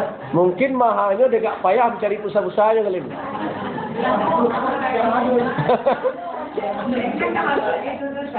Ya termasuk kalau dia tingkatkan berbagai macam iya. Jadi memang perlu kita kaji kembali gitu. Kita tahu. Ini boleh. Jadi mu'taqadat, keyakinan-keyakinan bangsa jahiliyah itu saya melihat banyak yang mirip. Banyak yang mirip. Sangat banyak yang mirip dengan yang sekarang muncul. Nah, makanya saya berpikir caranya adalah membukakan kembali kepada umat ini bagaimana dahulu akidah bangsa Arab sebelum kedatangan Rasulullah sallallahu alaihi wasallam. Jemaah rahimakumullah. Di samping mereka menganggap bahwa patung-patung itu sebagai sesuatu yang memberikan mudarat dan manfaat, mereka juga berkeyakinan bahwa patung-patung itu menurut mereka itu dijadikan sebagai tempat kembali, tempat mengadu. Karena patung-patung itulah yang mereka anggap akan menyampaikan pesan mereka kepada Allah. Jadi pada hakikatnya mereka mengetahui wujud Allah, eksistensi kecerang ini, adanya Allah itu mereka paham. Cuma mereka tidak mentauhidkannya, tidak menempatkan Allah itu sebagai segala-galanya. Tetapi menjadikan di samping Allah itu ada syarik, ada teman. Jadi kalau Allah akan memberikan bantuan melalui ini, patung ini, melalui ini. Padahal Allah itu dia bisa memberikan apa saja, dia bisa menjawab doa tanpa perantara siapapun. Nah karena itu saya termasuk yang tidak sependapat dengan tawassul dengan guru. Saya lebih sependapat kalau orang meminta gurunya berdoa untuknya. Dan saya cuma berpendapat tawassul itu dengan amal soleh. Kenapa? Karena mendakwakan bahwa orang ini akan mendekatkan kita kepada Allah Subhanahu wa taala tanpa ada dalil yang khusus, itu kan juga mendakwakan namanya.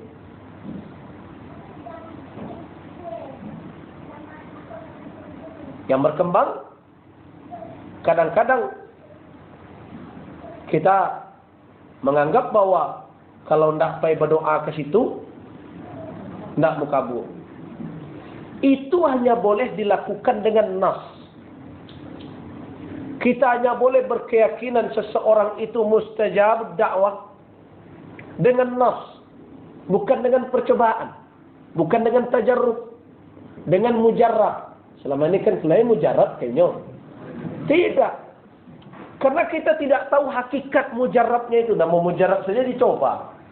Nah, datang kita ke si A, kita minta doa, terkabul.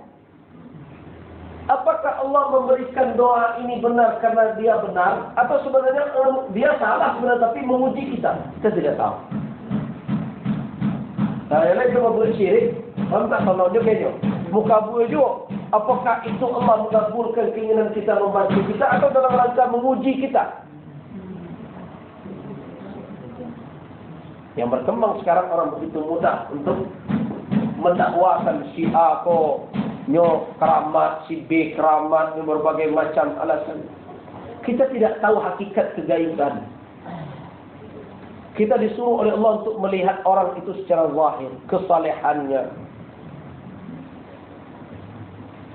komitmennya dengan aturan Allah. Itu yang mesti kita lihat. Jadi jangan jadikan ada pembatas antara kita dengan Allah. Itu yang dikatakan oleh Allah Subhanahu wa taala dalam surah Az-Zumar. Ala lillahi dinul khalis. Ketahuilah agama murni, ikhlas hanya untuk Allah saja. Jangan dicabangkan. Walladzina ittakhadhu min duni awliya'a. Orang-orang yang menjadikan ada selain Allah sebagai wali, tempat dia mengadu, tempat dia berlindung, sebagai pengamannya di dalam i'tikad kegaiban. Jangan dikatakan ayat ini kalau itu tidak boleh loh pakai sapam dosa. Tidak. Sapam bukan i'tikad kegaiban, itu asbab zahirah namanya, penyebab lahir. Sama aja minta makan dulu ketika ketek kaya awak. Apakah syirik karena itu? Tidak. Itu bukan i'tikad gaib. Itu zahir, asbab zahir. Kita boleh minta berobat ke dokter, asbab zahir. Kita boleh minta tolong orang lain untuk memberikan sesuatu, asbab zahir. Tetapi kalau sudah kegaiban, kita anggap sebagai wali, ada yatawalla yang mengurus urusan tentang kegaiban kita selain Allah, itu keliru. Jangan beralasan, oh tetap aku kan dari Allah sadonya kok. Itu kan cuma syariatnya saja. Dengarkan dukun kan begitu kadang-kadang. Tak tahu dia makna syariat, tak jelas. Pokoknya dia kok ke syariat saja kok. Keliru pemahaman seperti itu. Dari mana Allah menyuruh? Dari mana dia tahu Allah menyuruh untuk menyediakan 53 kuampek ba'a? Dari mana dia dapat itu kalau tidak dikarang? Kalau bukan syaitan yang membisikkan itu. Rasul adalah orang yang sangat taat beribadah. Dan makhluk yang paling mulia di sisi Allah. Dia afdal khalqillah. Lah pernah tak Nabi ditunjukkan untuk meminta pengobatan ke Allah untuk 53 buah? Ya tidak. Berarti ini dakwaannya, karangannya. Nah, mereka buat karangan mereka sendiri, kemudian mereka katakan itu sebagai jalan untuk mendekatkan mereka kepada Allah untuk meminta. Ini bohong. Telah dibuka kebohongan itu oleh Allah di dalam surah Az-Zumar ayat 3 itu. Apa kata orang-orang yang menyembah selain Allah, yang menjadikan selain Allah sebagai wali? Ma na'buduhum illa liyuqarribuna ila Allahi zulfa, kata mereka. Ini alasan mereka. Kami tidak menyembahnya, kami tidak memberikan sesuatu dalam bentuk peribadatan kepadanya, melainkan hanya sebagai jalan untuk mendekatkan kami dengan Allah. Jadi dia jadikan antara dia dengan Allah itu ada batas. Ada sesuatu. Inna Allah yahkumu bainahum ma hum fihi yakhtalifun. Inna Allah la yahdi. Sesungguhnya Allah akan memberikan hukum yang tegas antara mereka yang mereka pertikaikan itu. Sesungguhnya Allah tidak akan memberi petunjuk man huwa kadhibun kaffar, orang yang berbohong dan kafir. Itu Allah kadhib itu. Itu kebohongan. Sama dengan kebohongan orang Nasrani. Mereka baru mendapatkan ampunan setelah mengorbankan Isa di tiang salib. Allah tidak butuh pengorbanan seperti itu. Kapan Allah memerintahkan kepada Isa, matilah engkau di tiang salib agar aku mengampuni hamba-Ku? Tidak, Allah Maha Pengasih, Maha Penyayang. Jadi, kalau kita kembali kepada keyakinan-keyakinan orang jahiliyah tadi, kita bertemu keyakinan-keyakinan itu muncul lagi saat ini. Mungkin dalam kemasan yang berbeda, dalam bentuk yang berbeda. Orang menjadikan banyak hal seperti yang dijadikan oleh orang-orang jahiliyah. Mereka jadikan ini terlarang, ini sudah untuk Allah. Sesajen-sesajen kita walaupun nama berbeda sama dengan itu. Binatang-binatang keramat. Bersuara si ayam susunya 3 lah keramat kecil. Banyaklah ni keramat di dunia. Ketika Ustaz percaya tak? Dunia ini keramat. Saya lebih percaya Anda itu lebih keramat daripada dunia itu. Kenapa? Anda itu kan aneh. Lebih keramat lagi. Kita tidak pernah mengatur bentuk kita. Kita lahir dalam kondisi seperti itu kan keramat itu. Saya teringat Umar bin Khattab. Ketika Ibnu Abbas juga ketika berkunjung ke Ka'bah. Apa kata sahabat ini kepada Ka'bah? Bukan berarti dia bicara dengan Ka'bah, tapi sebenarnya sebagai mau'izah, bentuk dakwah. Kadang-kadang orang kalau ditunjuk langsung, kan kadang-kadang dia tidak mau dengar. Tapi seolah dia bicara sendiri. Ma akramat. Wahai Baitullah, alangkah mulianya engkau. Wal mu'minu, tetapi ketahuilah orang yang beriman itu lebih mulia darimu. Ma'a'zamuka, alangkah agungnya engkau. Walakinnal mu'min a'zamu hurmatan minki, sesungguhnya orang mukmin lebih agung kehormatannya darimu. Nah, kenapa dia bicara begitu? Ma'a'zamuki, alangkah agungnya wahai engkau Ka'bah. Wa innal mu'min, dan sesungguhnya orang yang beriman a'zamu hurmatan minki, lebih agung kehormatannya darimu. Supaya apa? Supaya orang jangan beriktikad berlebih-lebihan terhadap Ka'bah itu. Dia diberikan kehormatan oleh Allah, iya, tetapi yang datang sebagai mukmin itu jauh lebih agung daripada batu daripada Ka'bah itu. Nah, begitulah sahabat ingin mengikis sisi-sisi keyakinan-keyakinan jahiliyah. Dan itulah yang nanti akan dibasmi oleh Rasul sallallahu alaihi wasallam. Pertanyaan terakhir, apakah ada yang tinggal di tengah mereka itu i'tikad atau amalan-amalan yang diwariskan oleh Nabi Ibrahim dan Ismail? Ada, tapi dalam kondisi telah berubah-ubah. Jadi nak merubah-rubah syariat Nabi ini juga orang jahiliyah juga. Cik Nabi surang-surang salah. Tak, kami bersama rencak lah sah. Merubah-rubah. Ikut siang salat, tidak malam ibadat lesat. Dalam mulai dirubah salat duha pun jalan subuh dia. Jadi keinginan merubah-rubah itu mereka. Mereka masih mengamalkan usulnya, masih tawaf, masih sa'i, masih wukuf, masih melontar jamarat, tapi mereka rubah-rubah. Tawaf apa? Orang yang di luar haram tidak boleh tawaf melainkan dengan pakaian baru. Sebab kenapa? Pakaian yang ada itu telah dipakai untuk berbuat maksiat. Jadi baju baru. Kalau tidak ada apa? Lapian kain sadonya. Uratan. Akhirnya mereka tawaf dalam keadaan bertelanjang.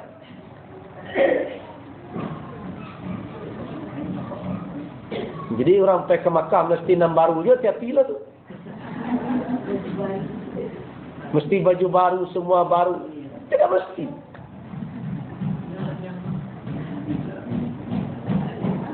Jangan punya i'tikad seolah-olah kalau nak baju baru kurang afdal hajinya gitu. Kemudian berikutnya malah mereka sa'i. Bukan hanya berlari, bukan hanya dari Bukit Safa dan Marwah. Di Safa dan Marwah, mereka kadang sujud ke patung. Di Safa dan sujud ke Marwah. Ada Isaf dan Na'ilah. Isaf di Safa, Na'ilah di Marwah. Mereka wukuf. Orang Arab ke Arafah, tapi orang Quraisy enggak mau. Kami yang go Muzdalifah salah. Kenapa begitu? Kami orang haram. Kami penduduk haram. Tidak akan keluar dari daerah haram. Batas daerah haram ke Muzdalifah. Arafah tidak daerah haram lain. Nah, di kami tidak keluar. Kami yang go ikut wukuf orang Arab dan lain silakan. Mereka robah-robah.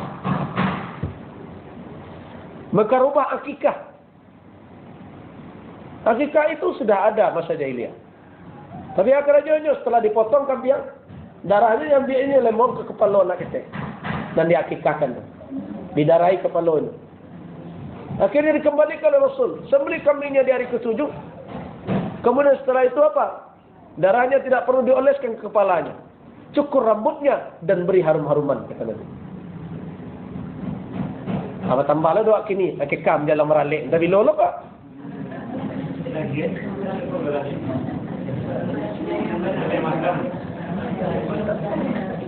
Yang akikah itu kan hari ke-7. Hari ke-14 atau hari ke-21 menurut fatwa sebagian ulama. Oh kalau tidak kan tagadai juga Ustaz. Kini wak tagadai juga. Kalau di luar itu dia nggak sedekah. Dianggap sedekah biasa, dianggapnya teragakkan daging itu lah. Tapi membebani orang dan yang anehnya ada fatwa dari berbagai macam, katanya fatwa televisi dan sebagainya. Tanyakan kepada yang berfatwa, akikah itu wajib atau sunat? Ya sunat. Kalau sunat, kapan yang sunat itu membuat kita berutang?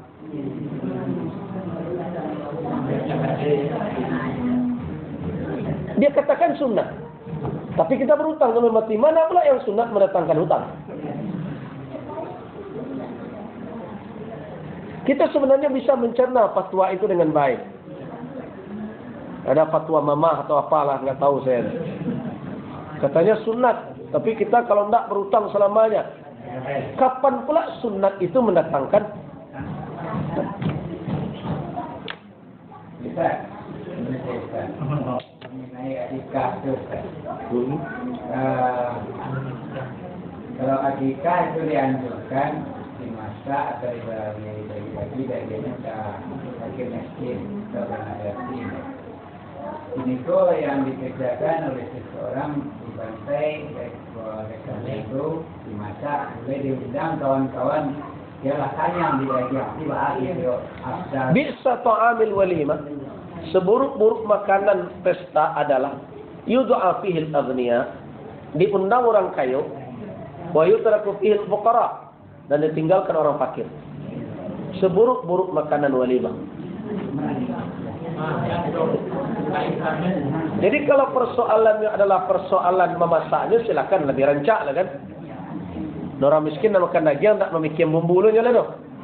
Bagus. Cuma kalau yang diundang hanya dikhususkan orang-orang yang kaya, kata Rasul, walimah pun begitu.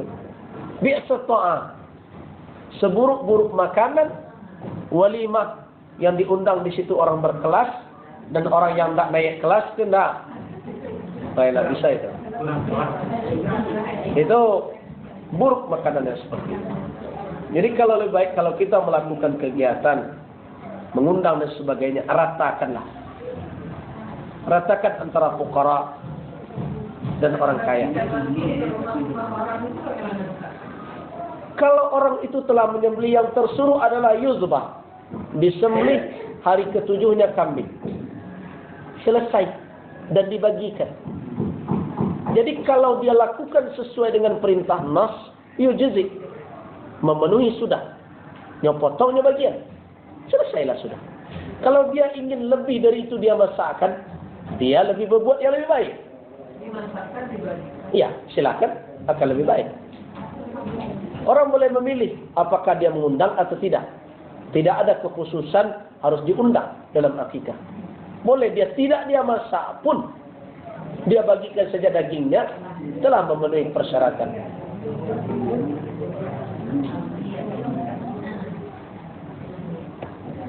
Baik, kita cukupkan.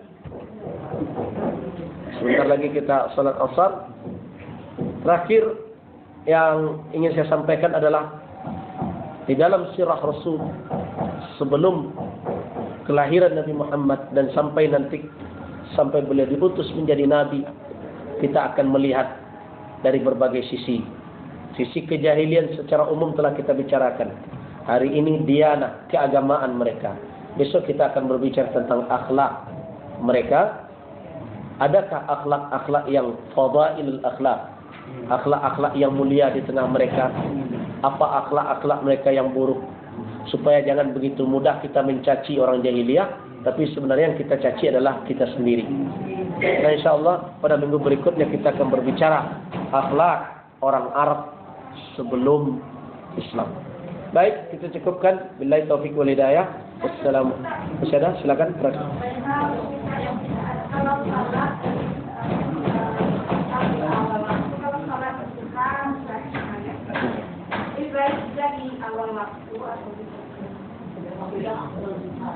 Kalau Allah memuji waktu duha, wadduha wal-laili idza saja, kemudian wasyamsi waduhaha wal-qamari idza talaha wan-nahari idza jallaha wal-laili idza yaghshaha, berarti ada keistimewaan tersendiri indra duha, ketika waktu duha itu. Nah, waktu duha itu afdalnya adalah yang dikatakan duha secara bahasa adalah irtifa'us syams, terangkatnya matahari minal ufuqi, dari ufuk tempat terbitnya qadra rumhin, sebesar 1 tombak. Nah, itulah yang duha. Itulah afdalnya waktu duha.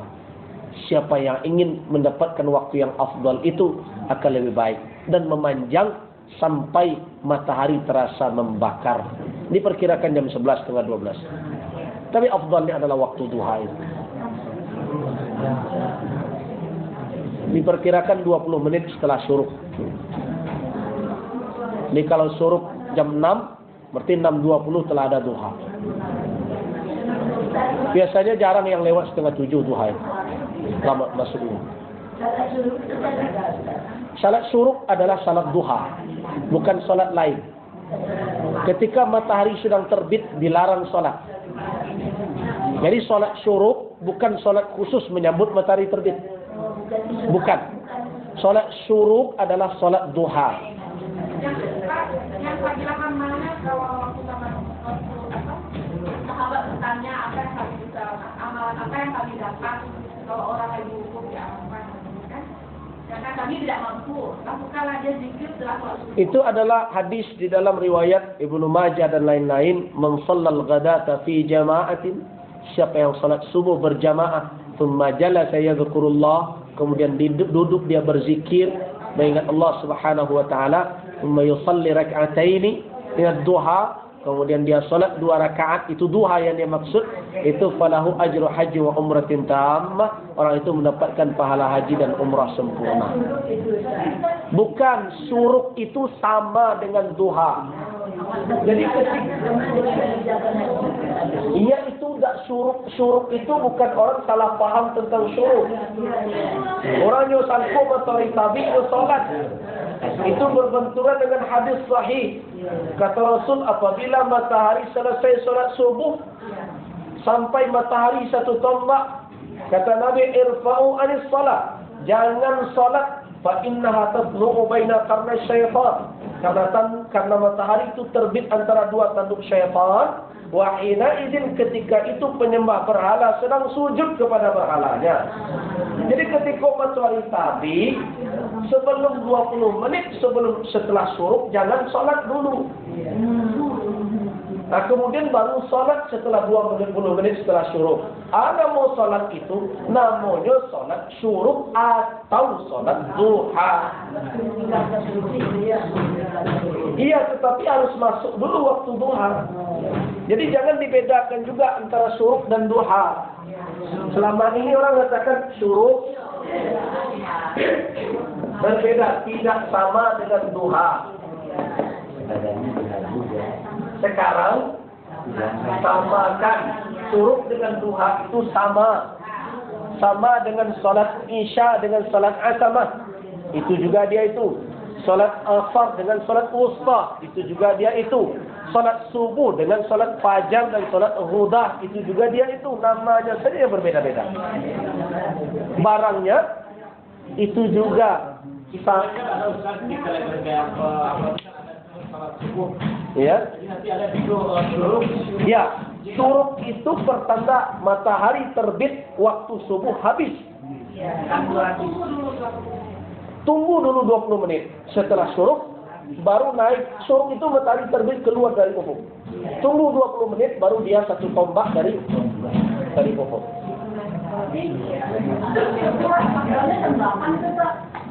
Jam 7, kalau syuruk itu biasanya jam 6-an kalau kita. Ya 6.00, paling lambat 6.15. Nah berarti jam 6:30 sudah ada doa. Kita mesti harus tunggu jam 8. Selama ini kan alasan orang kantor kan begitu. Kami merancangkan itu apa bisa? Tidak ada alasan. Dia bisa. Sebelum 6:30 dia sholat duha 2 rakaat. Dia bisa lakukan. Ini ada satu lagi pertanyaan.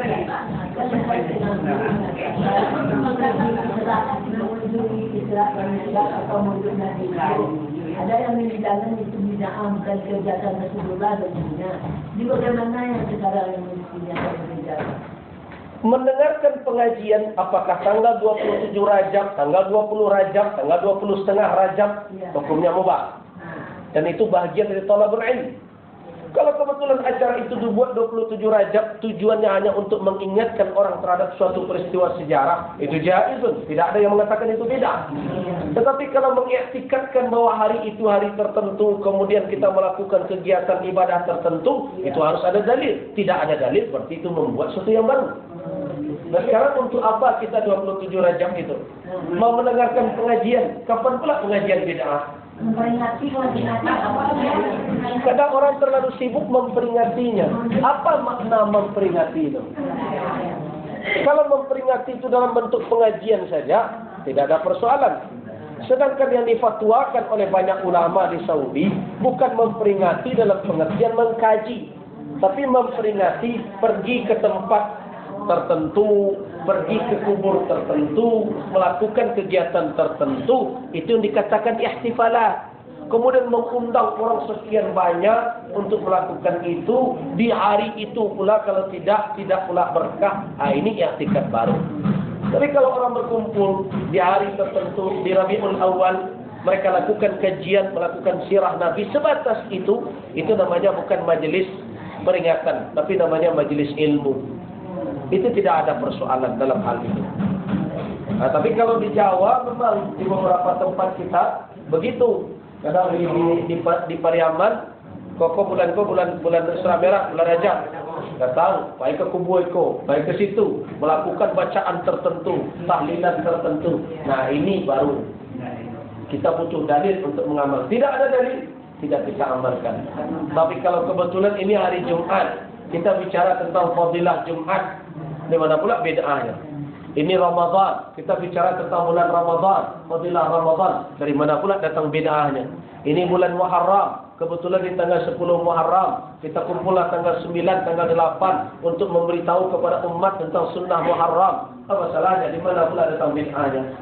Kemudian ini bulan Rajab, kebetulan termasyhur di tengah umat. Wah, ini bulan Isra Mi'raj. Kita kumpulkan mereka, kita beritahu mereka tentang fadilah salat, tentang berbagai macam. Itu munasabat namanya. Dalam kondisi itu kita berikan keilmuan, tidak ada bid'ahnya di situ. Nah, jadi bukan itu yang dimaksud oleh banyak ulama secara internasional. Yang dimaksud adalah bulan Rajab kita melakukan amalan tertentu, malamnya kita buat begadang dengan amalan tertentu. Itu butuh dalil. Tidak ada dalil, tidak boleh diamalkan. Jadi bukan, saya rasa di mana-mana ulama termasuk di Saudi sendiri, kalau bulan Rajab ini khutbah Jumat biasanya Isra dan Mi'raj pembicaraan ini. Kalau bulan Rabiul Awal khutbah Jumat biasanya di situ kelahiran Nabi pembicaraannya. Itu mudah sama biasa saja. Rasulullah SAW ketika 10 Muharram bicara, wah ini dulu Musa begini, ya kami berhak untuk mengatakan kami dekat dengan Musa daripada kalian. kami melanjutkan dan kalian malah mengingkari. Jadi bukan itu yang dimaksud dengan bid'ah yang hari ini. Kalau semuanya dikatakan bid'ah, kita melakukan pengajian di hari Sabtu bisa juga bid'ah juga. Jangan-jangan dianggap ini memuliakan hari orang Yahudi. Hari Sabtu kan? Nah, jadi tidak begitu. Jadi tidak semua yang tidak dilakukan Nabi itu bid'ah. Nah, nanti kita bahaslah. Ada namanya dalil tarki namanya. Di dalam usul fikih itu ada dalil meninggalkan. Meninggalkan sesuatu bukan berarti semuanya terlarang. Nabi banyak tidak membuat sesuatu bukan berarti beliau melarang. Ada beliau meninggalkan itu takhfifan lil ummah, untuk meringankan umat. Ada beliau meninggalkan itu adalah untuk menunjukkan bahwa beliau tidak suka dalam artian cuma tabi'i. Ada beliau meninggalkan itu karena beliau memang tidak suka itu dilakukan. Berbagai macam. Nah, jadi yang mengkaji itu adalah ulama yang mengerti tentang istinbat hukum. Kalau biasanya kalau orang hanya membaca kitab dan tidak memahami ilmu alat seperti usul fikih, biasanya dia terlalu serampangan membid'ahkan orang ketika orang membid'ah. Nah, itulah sebabnya. Jadi ada alat. Nabi tidak mengerjakan, apa sebabnya? Nabi tidak sholat di masjid ketika hari raya, apa maksudnya? Nabi kan tidak sholat di masjid. Nabi kan pergi keluar. Apa maksudnya? Apakah ini memang tidak sah di sini atau bagaimana? Jadi tidak semua yang ditinggalkan Nabi itu kalau dilakukan memfaedahkan beda. Kajiannya tidak bisa segampang. Baik, kita cukupkan. Baik, Assalamualaikum warahmatullahi wabarakatuh.